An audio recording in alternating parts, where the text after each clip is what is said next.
साथियों नमस्कार। तो आज हम लोग देखते हैं मध्य प्रदेश का जीके, और जीके में भी मध्य प्रदेश की नदियाँ।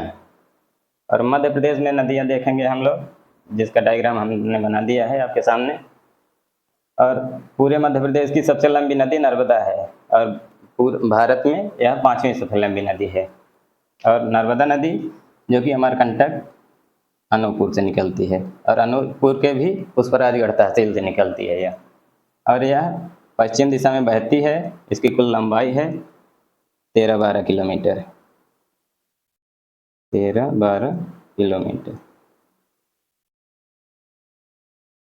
और यह पश्चिम दिशा में बहती है, और बहते हुए फिर जाती है और खंभात की खाड़ी में गिर जाती है। और इसकी मध्य प्रदेश में कुल लंबाई 1077 किलोमीटर है। मध्य प्रदेश में 1077 किलोमीटर मध्य प्रदेश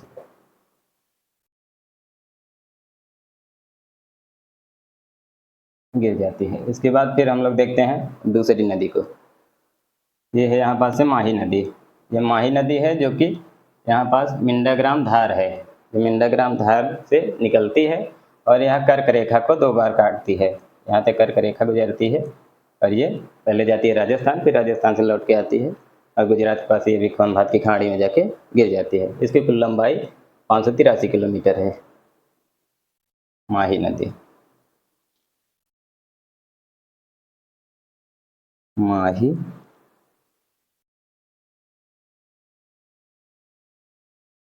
नदी नर्मदा है।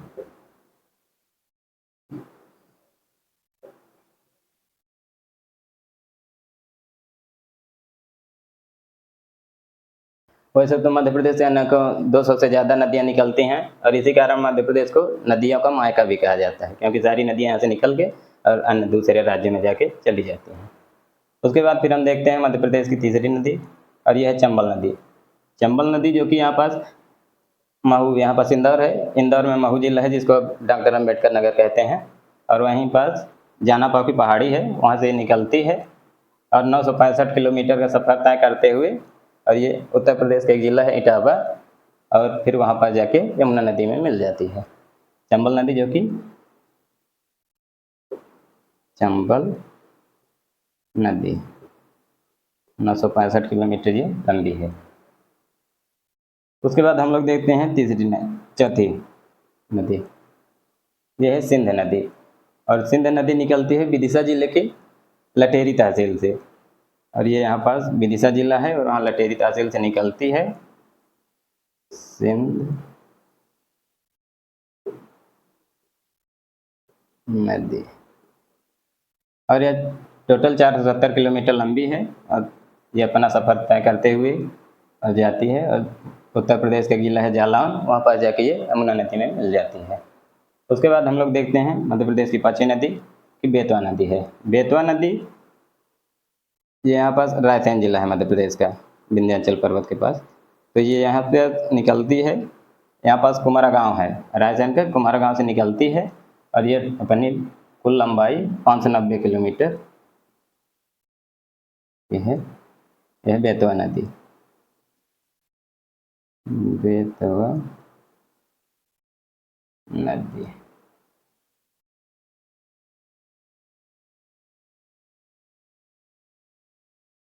और ये यहाँ से बहते हुए जाती है, और उत्तर प्रदेश का जिला हमीरपुर है, और वहाँ पास जाके ये यमुना नदी में मिल जाती है। उसके बाद हम लोग देखते हैं मध्य प्रदेश की अगली नदी, जो कि ये है केन नदी। केन नदी निकलती है अहिर गांव कटनी से। कटनी एक मध्य प्रदेश का जिला है, और वहाँ के अहिर गांव के पास से निकलती है केन नदी।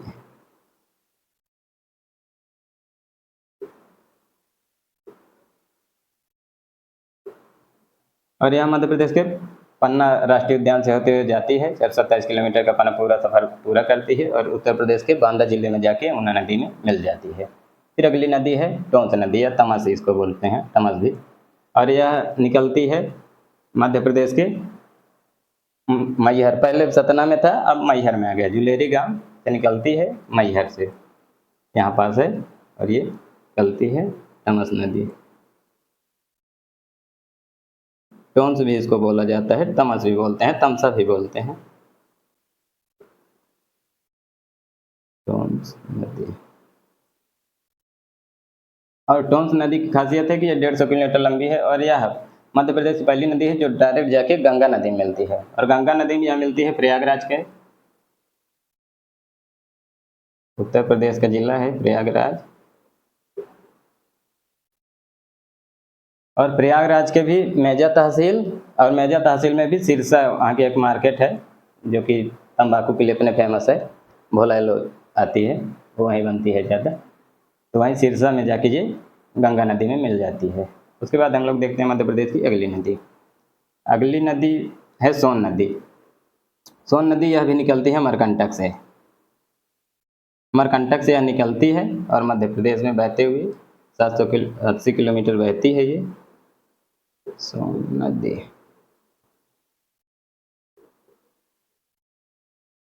और फिर यह बहते हुए जाती है उत्तर प्रदेश जाती है, उसके बाद फिर बिहार में जाती है और बिहार में ये पटना के पास एक जगह है दानापुर, वहाँ पर जाके यह गंगा नदी में मिल जाती है। तो मध्य प्रदेश की केवल दो ही नदियाँ हैं जो कि गंगा नदी में मिलती हैं, टोंस और सोन।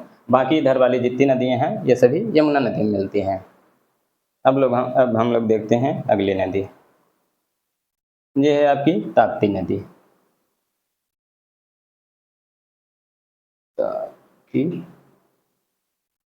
नदी, ताप्ती नदी जो कि 724 किलोमीटर लंबी है और यह मुल्ताई बैतूल, मध्य प्रदेश का एक जिला है बैतूल, उसके मुल्ताई पहाड़ी से यह निकलती है और यह भी पश्चिम दिशा में बहती है जो कि नर्मदा के सापेक्ष बहती है। यह बहते हुए पहले महाराष्ट्र आती है, फिर मध्य प्रदेश में आती है, उसके बाद फिर महाराष्ट्र और फिर गुजरात चली जाती है 724 किलोमीटर सफ़र करते हुए और खंभात की खाड़ी में गिर जाती है। मध्य प्रदेश की केवल 3 ही नदियाँ हैं जो कि खंभात की खाड़ी में गिरती हैं।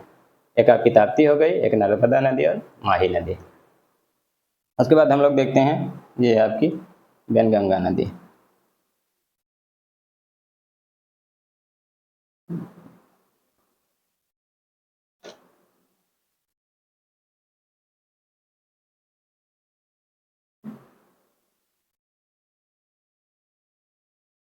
वैनगंगा नदी, वैनगंगा नदी जो कि 569 किलोमीटर कुल लंबी है और यह मुंडारा गांव सिवनी से निकलती है, यहाँ पास मध्य प्रदेश के जिला सिवनी, वहीं से निकलती है और फिर बहते हुए आती है इधर 569 किलोमीटर सफ़र करती है तय और फिर जाके इधर गोदावरी नदी में मिल जाती है नीचे जाके महाराष्ट्र में। और ये है आपकी वर्धा नदी।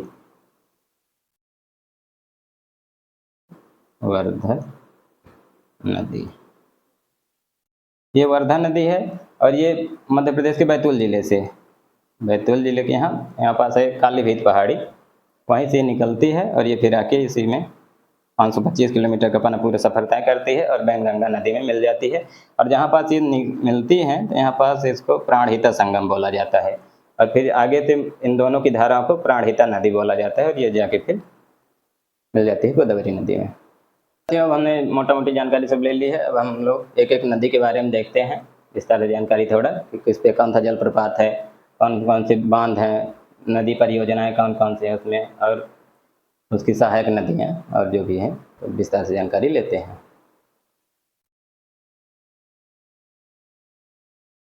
हाँ तो साथियों अब हम लोग देखते हैं मध्य प्रदेश की सबसे पहली नदी और सबसे लंबी नदी नर्मदा नदी के बारे में। इसकी कुल लंबाई हमने पहले बता ही दिया है 13-12 किलोमीटर और मध्य प्रदेश में 1077 किलोमीटर लंबी है और इसे मध्य प्रदेश में पवित्रता के आधार पर मध्य प्रदेश की गंगा भी कहा जाता है। और इसकी सहायक नदियाँ कुल, तो इसकी सहायक नदियाँ 41 हैं कुल और इसमें जो बाएं से आके मिलती हैं वो 22 नदियाँ हैं, बाएं से 22 नदियाँ, बाएं से 22 और दाहिने से जो आके मिलती हैं वो हैं 19 नदियाँ। इस तरह से कुल इसमें 41 इसकी सहायक नदियाँ हैं और बाएं से जो मिलती हैं उसमें है कुंदा, सुक्ता,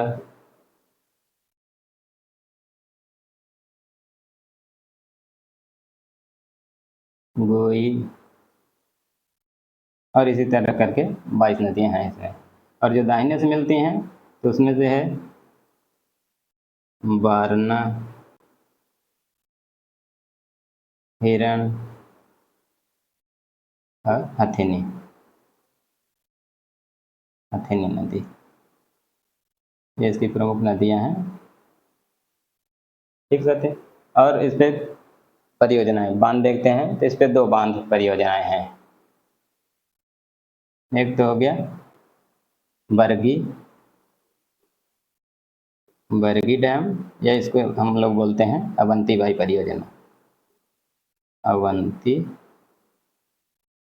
बाई परियोजना, जो कि जबलपुर में है, जबलपुर। और है एक इसमें इंदिरा सागर परियोजना, इंदिरा सागर परियोजना, जो कि मध्य प्रदेश के खंडवा जिले में है, खंडवा जिले में है। ठीक सत्य, और हम लोग देख लेते हैं इसमें प्रमुख जलप्रपात कौन से हैं। तो इसमें जलप्रपात हैं 5 जलप्रपात, तो इसमें अमरकंटक में ही है, अनूपपुर जिले में ही है, जिसमें से है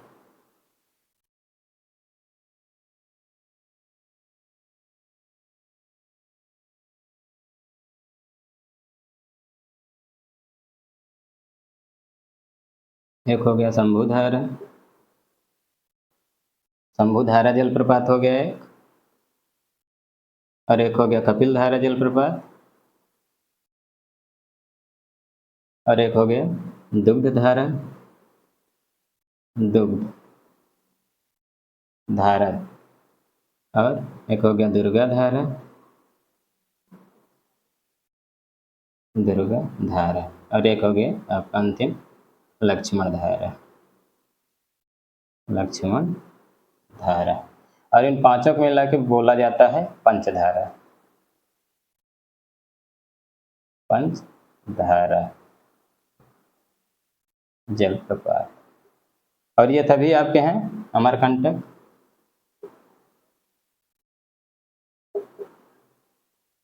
जो कि अनूपपुर जिले में है, अनूपपुर। फिर नर्मदा नदी जैसे वहाँ पे आती है, मतलब अमरकंटक से बह के पश्चिम दिशा में, तो आती है जबलपुर के पास पड़ता है भेड़ा घाट, भेड़ा घाट में ये बना इस पर जलप्रपात है धुआंधार जलप्रपात,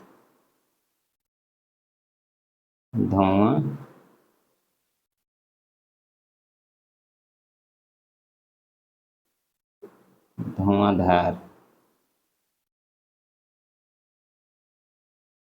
जो कि यह है भेड़ाघाट जबलपुर में, भेड़ाघाट जबलपुर।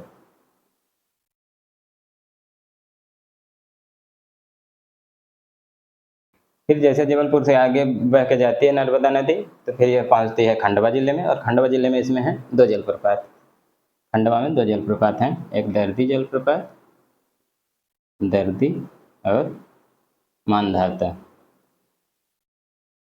मानधाता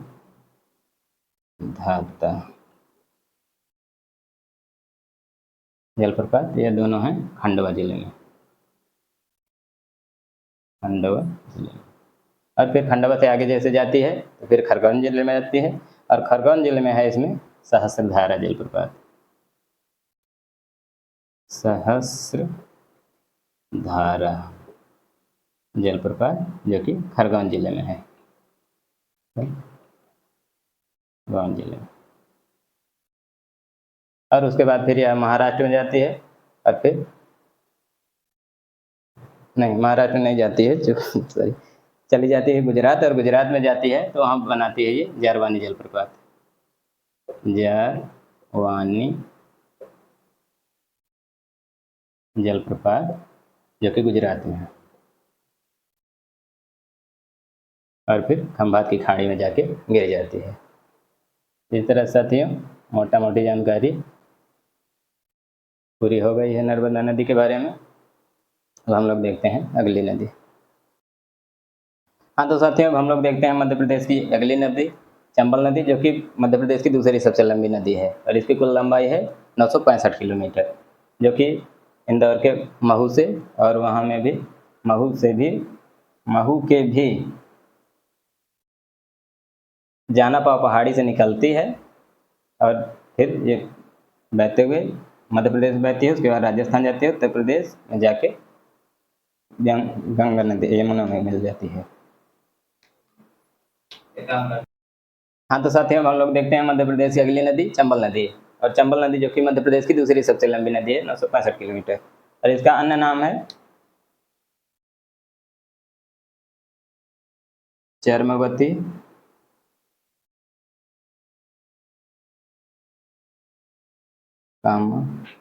कामधेनु,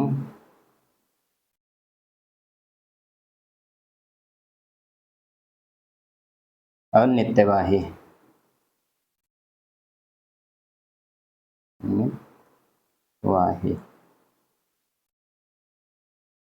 ये इसके अन्य नाम है।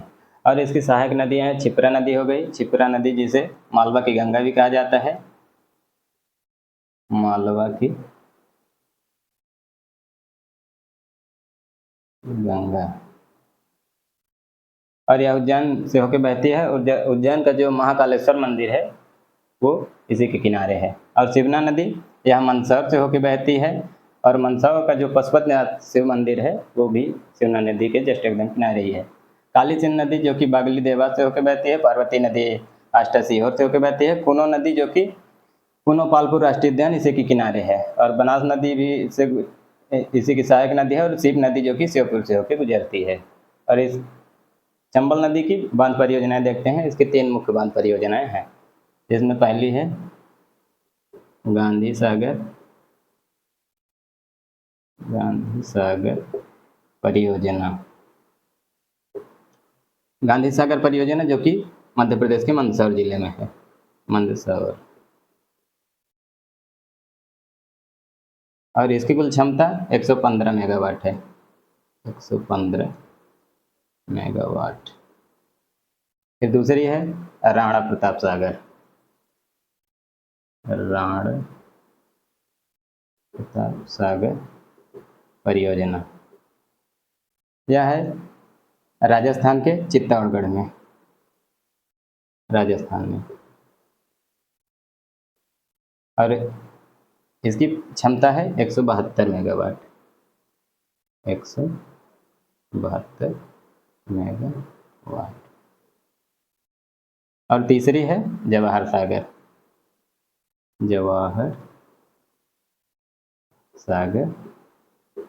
परियोजना।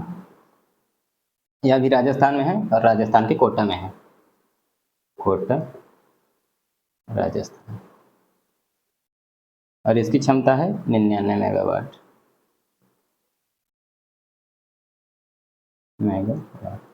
इसके लिए हम एक ट्रिक भी बना सकते हैं, गरज,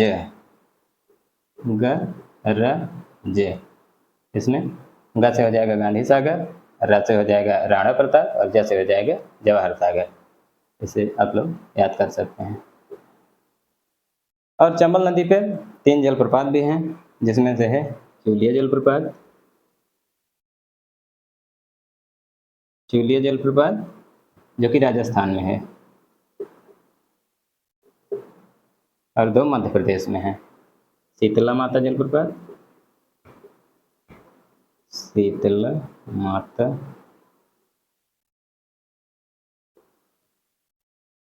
और झाड़ीदाह है, और ये दोनों मध्य प्रदेश के इंदौर में है, मध्य प्रदेश के इंदौर जिले में है।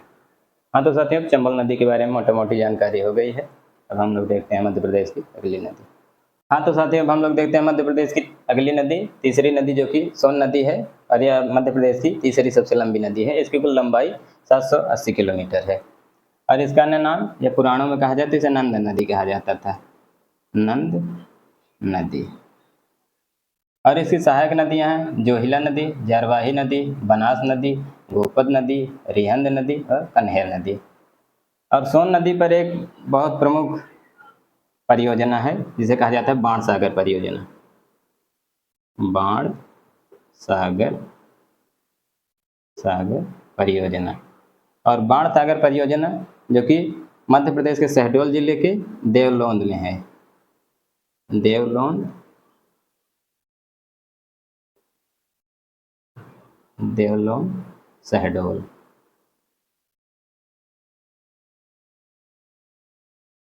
परियोजना यह एक संयुक्त परियोजना है जो कि मध्य प्रदेश, उत्तर प्रदेश और बिहार के बीच में इसका जल साझा किया जाता है।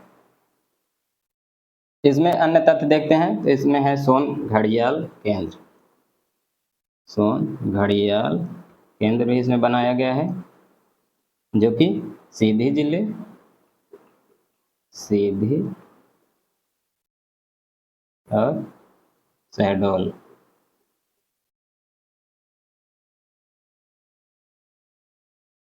शहडोल जो कि सीधी और शहडोल जिले की सीमा पर बनाया गया है। हाँ तो साथियों, सोन नदी के बारे में मोटा मोटी जानकारी हो गई है। अब हम लोग देखते हैं मध्य प्रदेश की अगली नदी, ताप्ती नदी, जो कि मध्य प्रदेश की चौथी सबसे लंबी नदी है और इसकी कुल लंबाई 724 किलोमीटर है। और ताप्ती नदी का अन्य नाम है सूर्यपुत्री। सूर्यपुत्री।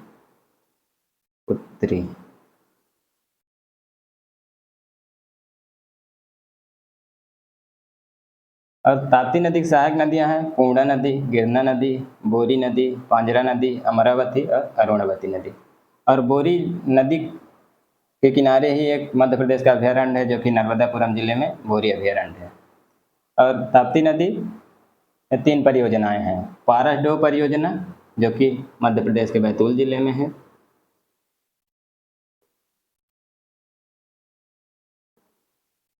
और हटनूर परियोजना जो कि महाराष्ट्र में है।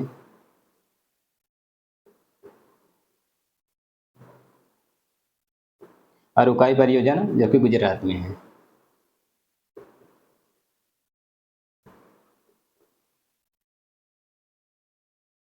और अन्य तक देख लेते हैं तो मध्य प्रदेश का बुरहानपुर शहर ताप्ती नदी किनारे है।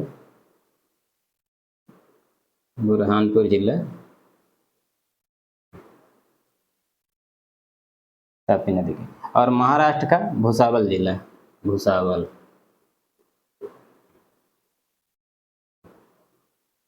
भुसावल महाराष्ट्र, यह भी ताप्ती नदी किनारे है। और गुजरात का सूरत जिला, सूरत जो कि साड़ियों के लिए प्रसिद्ध है।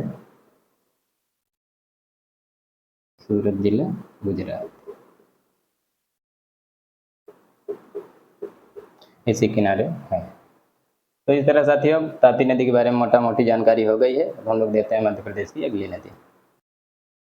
हाँ तो साथियों अब हम लोग देखते हैं मध्य प्रदेश की अगली बेतवा नदी जो कि मध्य प्रदेश की 5वीं सबसे लंबी नदी है और इसकी कुल लंबाई 590 किलोमीटर है। इसका अन्य नाम बेत्रवती है, बेत्रवती। और इसी एक सहायक नदी है जिसका नाम है बीना नदी, बीना नदी। और बीना नदी पर एक जलप्रपात है जिसका नाम है भालकुंड जलप्रपात या राहतगढ़ जलप्रपात। भालकुंड या राहतगढ़ जलप्रपात, इसी पर। और इसमें 4 परियोजनाएं हैं जो कि सम्राट अशोक परियोजना या इसी को हलाली परियोजना कहा जाता है। यह मध्य प्रदेश के विदिशा जिले में है, मध्य प्रदेश के विदिशा।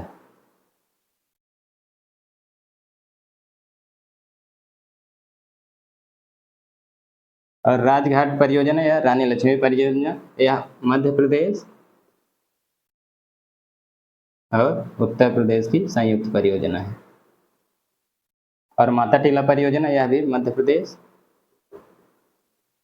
और उत्तर प्रदेश की संयुक्त परियोजना है। और परीक्षा परियोजना यह उत्तर प्रदेश में है, उत्तर प्रदेश।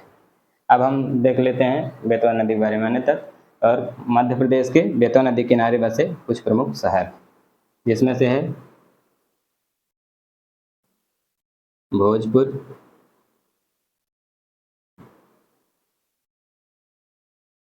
सांची,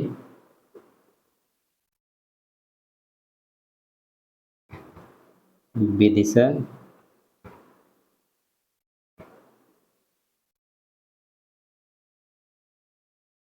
चंदेरी,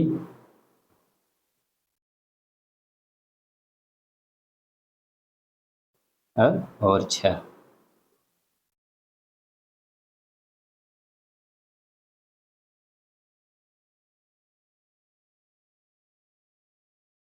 इसमें भोजपुर रायसेन जिले में है मध्य प्रदेश के, सांची भी रायसेन जिले में है, और विदिशा एक मध्य प्रदेश का जिला है, चंदेरी जो कि मध्य प्रदेश के अशोकनगर जिले में है, और ओरछा जो कि मध्य प्रदेश के निवाड़ी जिले में है। इस तरह से साथियों हम लोग बेतवा नदी के बारे में मोटा मोटा जानकारी ले लिए। सब साथियों नदियों के बारे में सब मोटा मोटी जानकारी हो गई है। अगर आपको वीडियो पसंद आया हो तो चैनल को सब्सक्राइब करें, वीडियो को लाइक करें, और मिलते हैं हम लोग, तब तक के लिए धन्यवाद। मिलते हैं नेक्स्ट वीडियो में।